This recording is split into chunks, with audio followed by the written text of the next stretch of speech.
Hi everyone, it's Alexis with Project Management Made Simple. In this video, I'm going to answer the question, how do you create a project communications plan? Much of what we do as project managers is communicate. Whether we're gathering requirements or we're providing a status report, all of that comes down to communication. And so it's really important that at the onset of the project, you establish what those communication expectations are and document them in a place that's visible for everyone. So your first step is to identify your stakeholders. If you haven't already completed your stakeholder register, this is a good opportunity for you. So as you're getting to know your stakeholders, you can identify them and have them documented, their names, their roles, and their interest in the project. All of that comes as a part of the stakeholder register. And so you want to use that as an input to this process. Step number 2 is going to be to identify what information is needed. If you're working with your team members, for instance with the software development team, then they need to have an understanding of what it is that they're building. If you're talking to the project sponsor, they're probably going to be more likely interested in the status of the project and potentially at the milestone level. So working with your stakeholders and getting an understanding of what information that they need is going to be essential to your communications plan.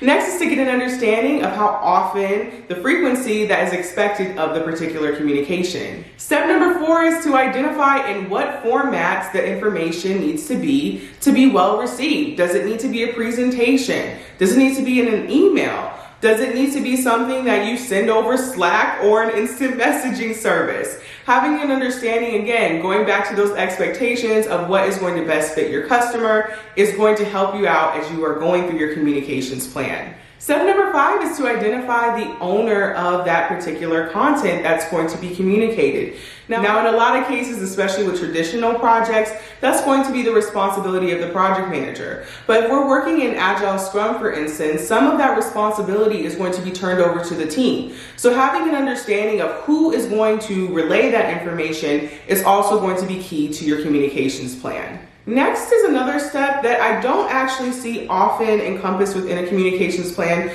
but it's a best practice, and that's the intended outcome. So with all of this information, the frequency, who you're going to be sending this to, it's also a good idea to have an understanding of what's the intended outcome. So for instance, with my team on a bi-weekly basis, we meet with our executive leadership and we talk about the status of the project. Namely, we highlight risks and issues to the project that we think are something that need to be escalated to them for resolution. So this would be an intended outcome of that particular meeting, that those risks and issues that we've escalated to them will be discussed and further a resolution will come to pass.